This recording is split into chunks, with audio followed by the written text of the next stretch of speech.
Good morning. This is the 8th lecture of topic respiration and circulation. Yesterday we start blood vascular system and complete here article RBC means we start the article blood and we complete RBC. Then second corpuscle is WBC, white blood corpuscle. Another name of this WBC is ल्युकोसाइट, ज्याला आपण मराठीमध्ये पांढऱ्या पेशी असं म्हणतो. आणि पांढऱ्या पेशींच्या संदर्भात तुम्ही ऐकून आहात, थोडंफार तुम्हाला माहिती आहे. Which defence against any type of infection, कोणत्याही रोगाविरुद्ध प्रतिकार करणाऱ्या ज्या पेशी असतात त्याला पांढऱ्या पेशी असं म्हटलं जातं. इंग्लिश मध्ये त्याला WBC व्हाईट ब्लड कॉर्प्युस्कल और ल्युकोसाइट्स असं म्हटलं जातं.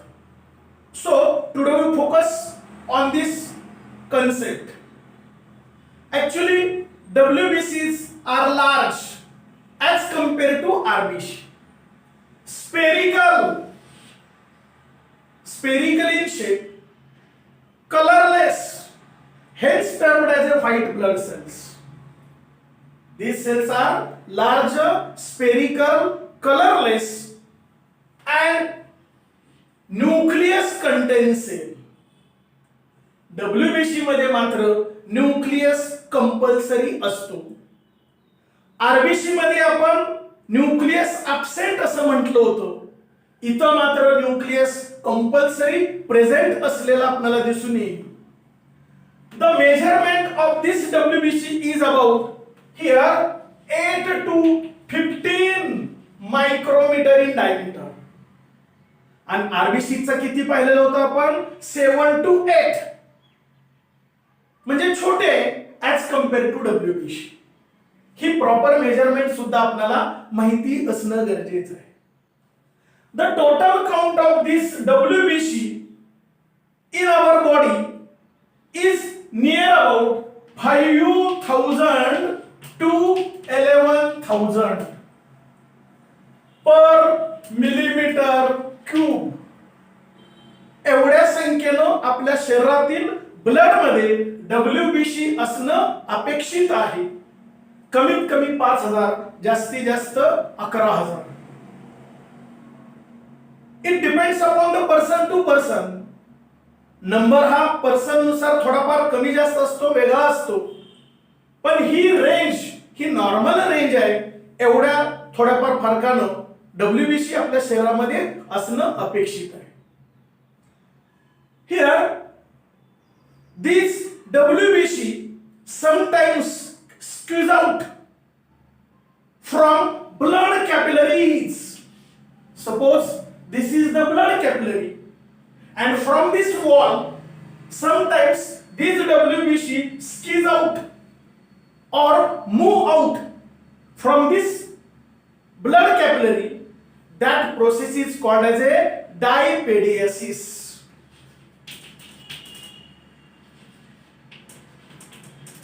डायपेडियासिस. कधी कधी ही कॅपिलरी वॉल मधून WBC बाहेर येतात due to amoeboid movement. Microscopic movement होत असते.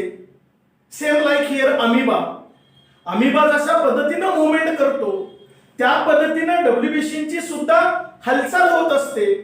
Due to this amoeboid movement here this WBC squeeze out from blood capillary. That process is called as a diapediasis. त्याला आपण काय म्हणतो? Diapediasis. Here the total lifespan of this WBC is about only 3 to 5 days. 3 ते 5 दिवस जगतात असं सर्वसाधारणपणे ढोबळमानानं मानलं जातं. But actually we can't say the proper here lifespan of WBC. WBC एवढ्या कालखंड गॅरंटेड जगणार असं सांगू शकत नाही. कारण कोणत्याही पर्सनला कोणत्याही क्षणाला इन्फेक्शन होत असतं. त्याच्या विरोधात प्रतिकार करत असताना त्या कधीही त्यांची डेथ होऊ शकते आणि म्हणून प्रॉपर लाईफस्पॅन आपण सांगू शकत नाही. तरी सुद्धा an average here near about 3 to 5 days of lifespan of here WBC. Then here actually these WBCs are produced from red bone marrow. WBC have red bone marrow. Suppose this is the bone, you know very well, and here this is the bone marrow. ह्या bone marrow पासून production WBC चं होतं same like RBC. As well as here, WBCs are produced from tonsils. Tonsil पासून सुद्धा त्याचं production होतं. Thymus gland, chest मध्ये just near to the heart thymus gland असते, त्याच्यापासून सुद्धा प्रोडक्शन होतं. स्प्लीन, इथं जे स्प्लीन असतं या पद्धतीनं spindle shape, cherry red in colour, brown, bright brown in colour, अशा पद्धतीनं स्प्लीन असेल या ठिकाणी. स्प्लीन पासून प्रोडक्शन होतं, टॉन्सिल्स पासून प्रोडक्शन होतं, थायमस ग्लँड पासून प्रोडक्शन होतं, ॲज वेल एज रेड बोन मॅरो. या पद्धतीनं शरीरातल्या वेगवेगळ्या अवयवापासून इतर WBCचं प्रोडक्शन झालेलं दिसून येतं. For only to defence against any type of infection. कोणत्याही रोगाविरुद्ध जर प्रतिकार करायचा असेल तर WBCची खूप गरज असते. या पद्धतीनं हे बेसिक WBCचं माहिती असणं अपेक्षित आहे. Sometimes here these WBC increase in number than normal range. कधी कधी नॉर्मल रेंज पेक्षा ज्यादा संख्येने WBC वाढत असतात कारण नसताना. Here that process is called as a ल्युकोसाइटोसिस. त्याला काय म्हणायचं? ल्युकोसाइटोसिस.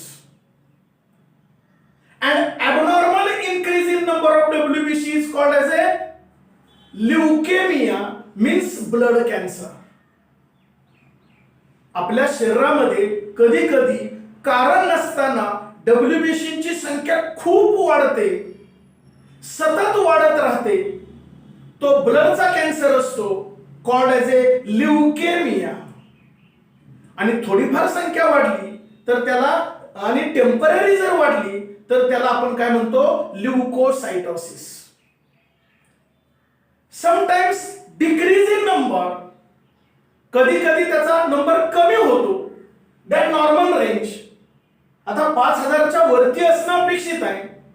जर 4000 पेक्षा बिलो 4000 याच्यापेक्षा कारण नसताना किंवा इन्फेक्शन झालं म्हणून WBCची संख्या जर कमी झाली, then that process is called as a ल्युकोपेनिया. त्याला काय म्हणायचं? ल्युकोपेनिया. And formation of WBC, that process is called as a here ल्युकोपोयोसिस. त्याला काय म्हणायचं? ल्युकोपोयोसिस. Listen again. Production of WBC is called as a leukopoiesis. Abnormally increase in number of WBC is called as a leukocytosis, and decrease in number of WBC is called as a leukopenia. ह्या तिन्ही term basically माहिती असणं गरजेचं आहे. CET नीट ला विचारल्या जाऊ शकतात. अशा छोट्या छोट्या ज्या टर्म्स असतात त्या ऑब्जेक्टिव्हच्या दृष्टिकोनातून फार महत्वाचं आहे. इथं ही डायपेडेसिस ही टर्म सुद्धा फार महत्वाची आहे. हे बेसिकली WBCच्या बाबत माहिती असणं अपेक्षित आहे. Then here types of WBC. Types of WBC.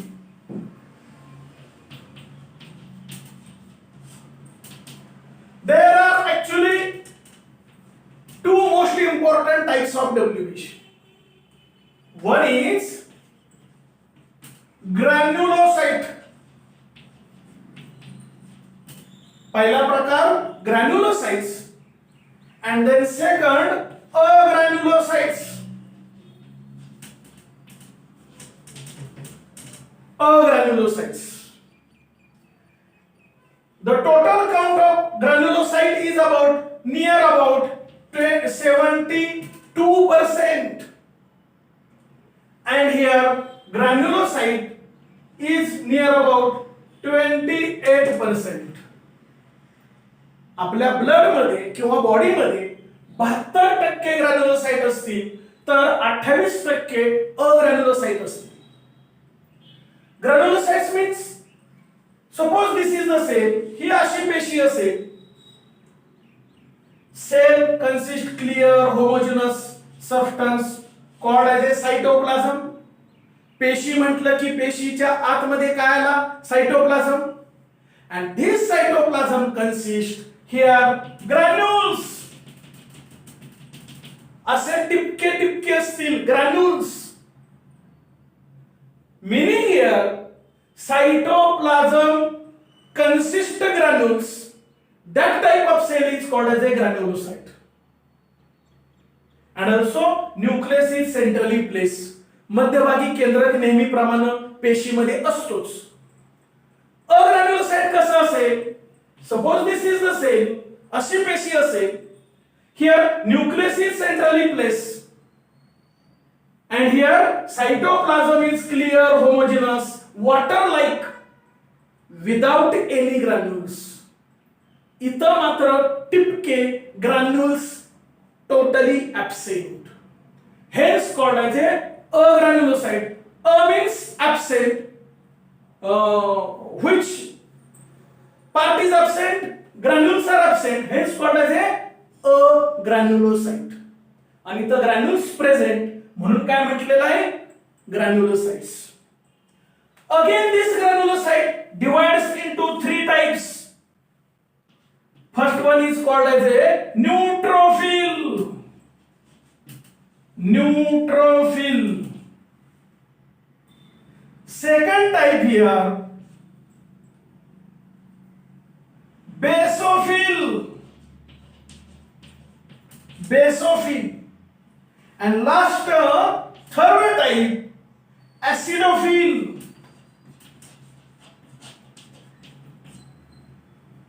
These are the three types of granulocytes. Here agranulocytes also divides into two types. One is lymphocyte. Lymphocyte. And second is called as a monocyte. Monocyte. These are the 5 subtypes of WBC. हे WBC चे प्रामुख्याने प्रकार असलेले दिसून येतील. We see one by one. एक एक proper समजून घ्यायचं, टू द पॉइंट समजून घ्यायचं. First about neutrophil. Here suppose this is the diagrammatic presentation of neutrophil. This is the cytoplasm. Cytoplasm consists granules. And these granules get stained by neutral stain. Stain म्हणजे colour देणे, रंग देणे. To observe under clearly microscope. सूक्ष्मदर्शिकेखाली proper अभ्यास करायचा असेल, identify करायचं असेल तर स्टेनिंग केलं जातं, रंग दिला जातो. प्रॅक्टिकलला प्रत्यक्ष तुम्हाला स्लाइड वगैरे करायला दिल्या जातात तेव्हा स्टेनिंग कसं रंग दिला जातो आणि स्लाइड वरती कसं आपण ऑब्झर्व करतो हे प्रत्यक्ष प्रॅक्टिकल करताना तुम्हाला समजेल. आता एवढंच लक्षात ठेवायचं की या ठिकाणी स्टेन म्हणजे रंग दिला तर ह्या ग्रॅन्युल्सला रंग प्राप्त होतो. तर अकॉर्डिंग टू नेम इंडिकेट, नावानुसार न्यूट्रोफिल म्हणजे these granules get stained by neutral stain. Meaning here this stain is neither acidic nor basic. म्हणजे ते स्टेन ऍसिडिक सुद्धा नसेल, बेसिक सुद्धा नसेल, ते न्यूट्रल स्टेन असेल आणि ते कोणतंही असेल, एनी टाइप ऑफ न्यूट्रल स्टेन कोणताही वापरा आणि त्याच्या साहाय्याने हे ग्रॅन्युल्स स्टेनिंग होतात, hence called as a neutrophil आणि म्हणून त्याला काय म्हटलंय, neutrophil. Here these are about 70% of total content of WBC. WBC चं जेवढं प्रमाण आहे त्यातले एकट्या न्यूट्रोफिल 70% असतील, इतक्या जास्त संख्येने असतात.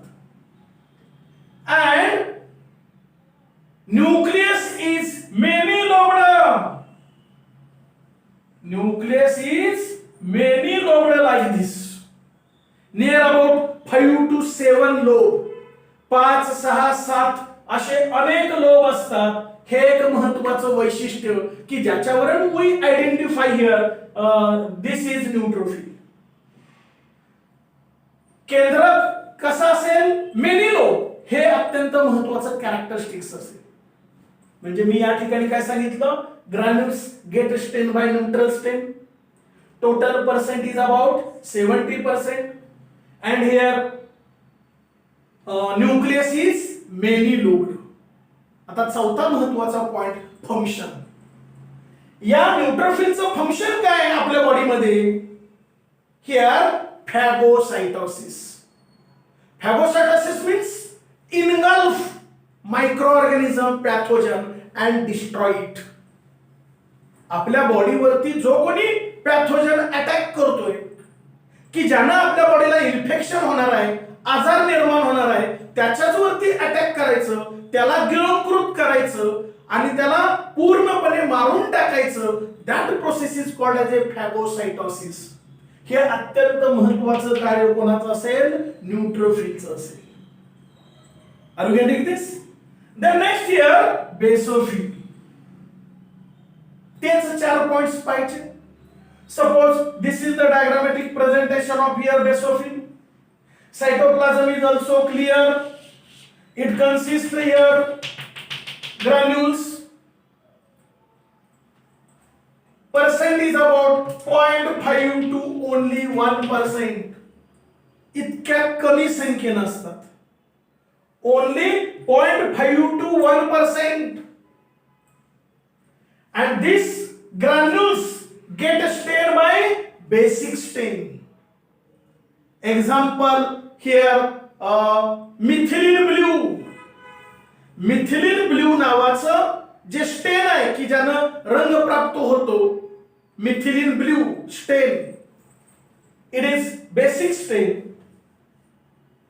By which these granules get stained, की ज्यामुळे हे ग्रॅन्युल्सला कलर प्राप्त होतो, रंग प्राप्त होतो. या पद्धतीचं हे ग्रॅन्युल्स या ठिकाणी असतील, hence called as a basophil. कारण ते स्टेनचा प्रकार कोणता आहे, बेसिक, म्हणून याला काय म्हटलेलं आहे, basophil. Then here nucleus is twisted like this. जसं की या पद्धतीनं 8 इंग्लिश लेटर 8 काढतो, या पद्धतीने इथं हा न्यूक्लियस ट्विस्टेड असेल. 2 लोब असे एकमेकाला स्पायरली कॉइल्ड झालेले असतील, ट्विस्टेड असतील. याच्यावरून आपण इझिली ओळखू शकतो ही बेसोफिल आहे. आणि याचं प्रॉपर फंक्शन काय असेल, the proper function of this basophil is to secrete heparin and histamine. Heparin is actually anticoagulant, रक्ताच्या गाठोड्या होऊ नये म्हणून दक्षता घेणार, त्याला अँटीकोगुलंट असं म्हटलं जातं. That substance is called as a heparin. Histamine means actually it is involved in inflammatory as well as allergic reaction. Allergic reaction जेव्हा होत असतात तेव्हा या ठिकाणी हिस्टामाइन उपयोगी पडतं. या पद्धतीनं हिपॅरिन आणि हिस्टामाइन सिक्रेट करण्याचं कार्य ह्या बेसोफिल करत असताना आपल्याला दिसून येईल. म्हणजे प्रत्येकाचं प्रॉपर ज्याचं त्याला फंक्शन तुम्हाला सांगता आलं पाहिजे. The next here, acidophile. Here, suppose this is the diagrammatic presentation of acidophile. It consists clear cytoplasm. Also, granules are present. Granules get stained by acidic stain. Example, eosin. काय नाव आहे त्याचं? Eosin. हे acidic staining होत आहे, म्हणून याला काय म्हणतोय आपण? ऍसिडोफिल.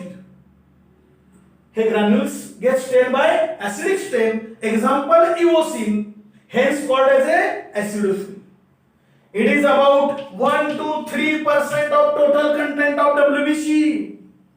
WBC जेवढ्या संख्येनं आहेत त्यातला 1 ते 3% ह्या कोण असतील? ऍसिडोफिल असतील किंवा इओसिनोफिल असतील. दुसरं नाव काय त्याचं?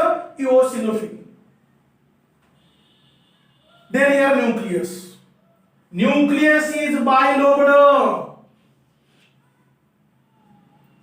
न्यूक्लियसचे 2 लोब असतील. असे 2 लोब असतात. Nucleus is bilobed. यावरून आपण ओळखू शकतो ह्या ऍसिडोफिल आहेत.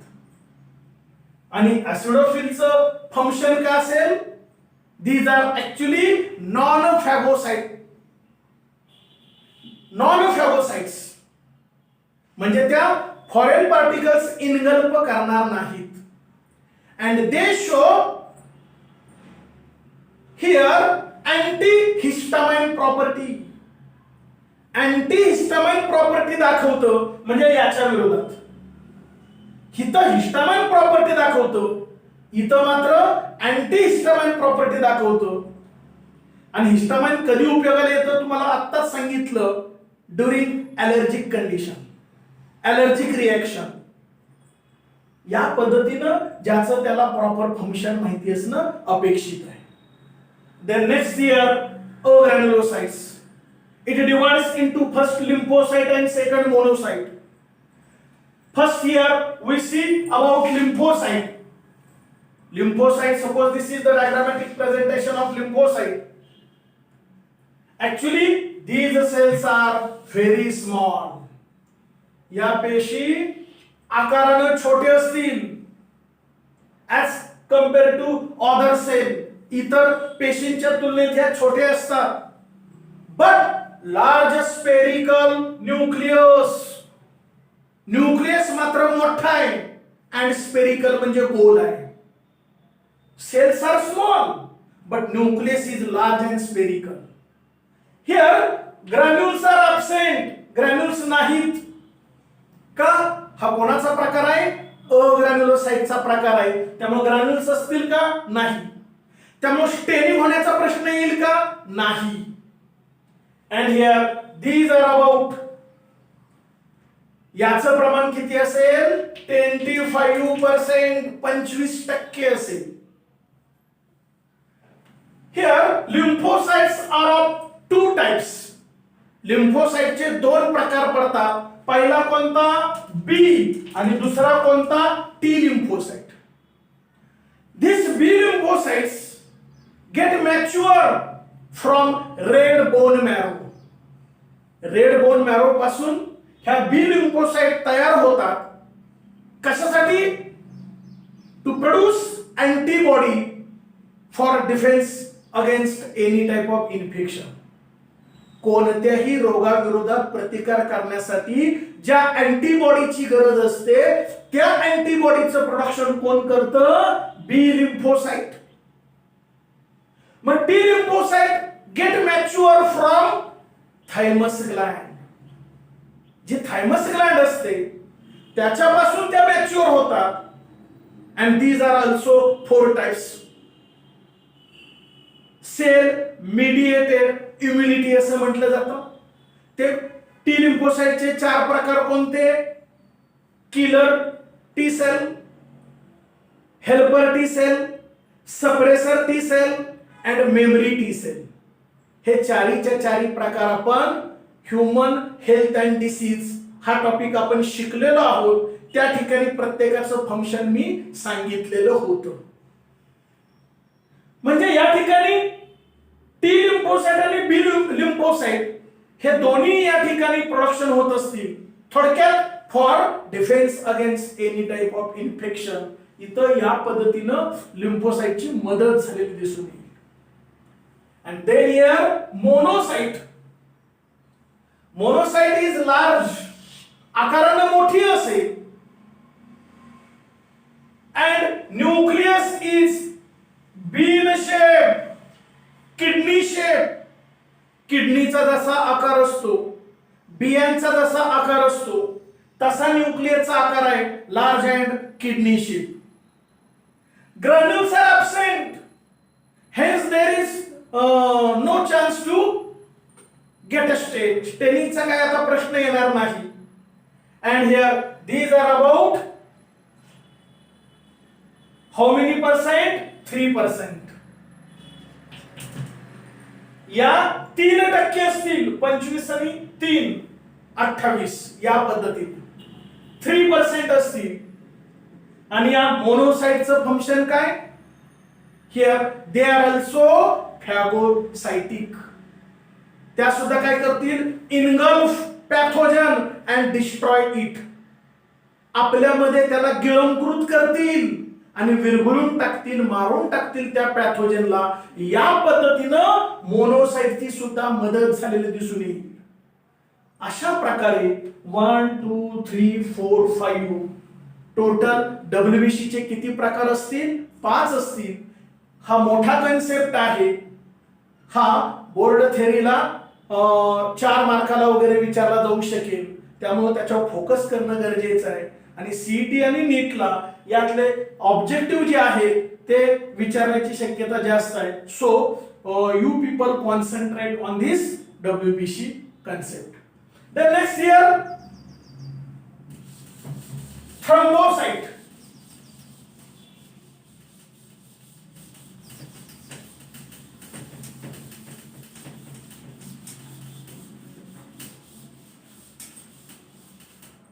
Thrombocytes. Third, thrombocytes called as a blood platelets.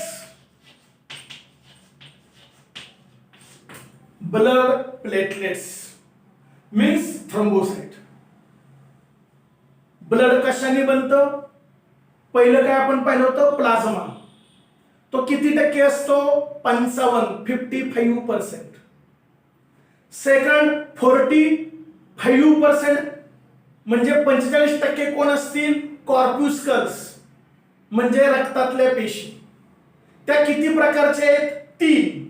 पहिली कोणती? आरबीसी, रेड ब्लड कॉर्प्युस्कल, तांबड्या पेशी काल पाहिल्या. आज आता कोणती पाहिली? WBC, पांढरी पेशी. ती आता आपण आर्टिकल पाहिलं. आणि शेवटचं आपण आर्टिकल म्हणजे ब्लडच्या पेशींचा प्रकार पाहतोय तो कोणता? थ्रोम्बोसाइट्स. एवढं हे एक्सप्लेन झालं. हे छोटं आर्टिकल आहे की ब्लड हा कन्सेप्ट आपला संपेल. So focus on this thrombocyte. Thrombocytes are very small, oval shape like this. अशा उभट plate like, oval plate like, very small fragments of large cell called as a megakaryocytes. मेगाकॅरियोसाइट ही जी मोठी पेशी आहे त्याचे छोटे छोटे तुकडे पडतील उभट ओव्हल शेप्ड.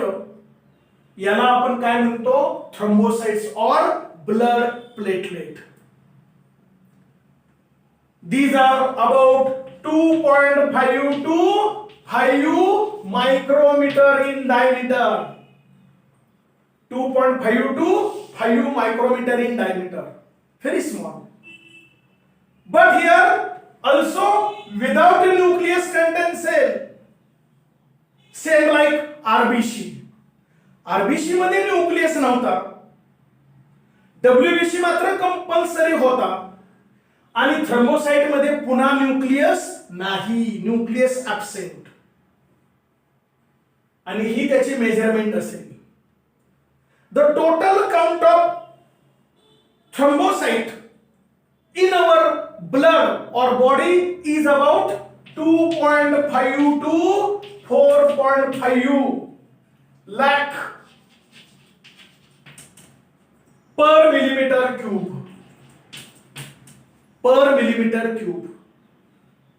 म्हणजे आरबीसी मिलियन्स मध्ये असतात, डब्ल्यूबीसी थाउजंड्स मध्ये असतात आणि थ्रोम्बोसाइट लाखामध्ये आहेत.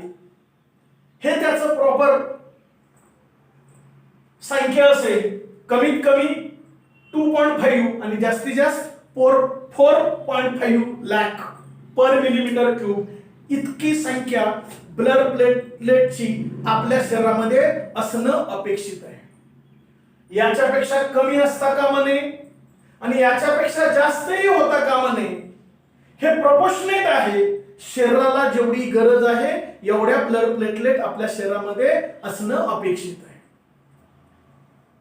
The lifespan of this thrombocyte is about 5 to 10 days. 5 ते 10 दिवस. आरबीसीचा लाईफस्पॅन किती आहे? 120 डेज. आरबीसीचा किती? 120 डेज. डब्ल्यूबीसीचा नॉट डिफिनेटली नोन. तसा प्रॉपर माहित नाही का इन्फेक्शन कधी होईल, पण तरी सुद्धा सांगितलं तर किती सांगितलं जातो? 3 to 4 डेज, जास्तीत जास्त 5 डेज. आणि इतर थ्रोम्बोसाइटचा मात्र किती सांगितलं जातो? 5 to 10 days. This is the lifespan of thrombocyte. Here, these thrombocytes also produced from red bone marrow. Bone marrow पासूनच प्रोडक्शन होतो. The production method is called as a thrombopoiesis. And increase in number of thrombocytes is called as a thrombocytosis. Sometimes decrease in number of thrombocytes is called as a thrombocytopenia. या पद्धतीच्या त्या term असतील, concept असतील, हे basically तुम्हाला माहिती असणं अपेक्षित आहे. या पद्धतीच्या या थ्रोम्बोसाइट्स असतात. मग या थ्रोम्बोसाइटचं प्रॉपर फंक्शन काय? Actually, at the site of infection or injury, these thrombocytes aggregate to form a platelet plug. समजा बॉडीचा हा अवयव आहे आणि इथं काहीतरी असं इन्फेक्शन झालं किंवा जखम झाली तर सगळ्या थ्रोम्बोसाइट इथं एकत्रित येतील याच्या भोवती अँड फॉर्म प्लेटलेट प्लग. इथं प्लग तयार करतील जेणेकरून ब्लड बॉडीच्या बाहेर जाऊ नये. Means clotting of blood takes place. रक्ताच्या गाठोड्या करणं त्याला क्लॉटिंग असं म्हटलं जातं. समजा कापलं तर रक्त काय होईल? Blood continuously oozes out our body पासून रक्तस्राव सतत होईल. सतत रक्तस्राव झाला, severe haemorrhage, it leads to death. त्याचा परिणाम आपला मृत्यू होईल. ते ब्लड बाहेर येण्याचं थांबलं पाहिजे आणि ते थांबणं असं का होतं? तर आता इथं सांगितल्याप्रमाणे thrombocyte aggregates at the site of injury or infection and forms the platelet plug. तिथे एक गट्टू तयार करतं, रक्ताची गाठोडी तयार करतं जेणेकरून रक्तस्राव शरीराच्या बाहेर जाऊ नये. मग हे ब्लड क्लॉटिंग का होतं? Because this thrombocyte secrete thromboplastin substance. Thromboplastin नावाचा सबस्टन्स या थ्रोम्बोसाइट्स स्वतःपासून सिक्रेट करतात. Hence clotting of blood takes place. आणि म्हणून रक्ताच्या गाठोड्या होतात. ते होणं गरजेचं आहे. या पद्धतीनं या थ्रोम्बोसाइट्स सुद्धा उपयोगाच्या आहेत. I hope you understand about the total concept blood. Are you getting this? Is it clear? Okay, thank you.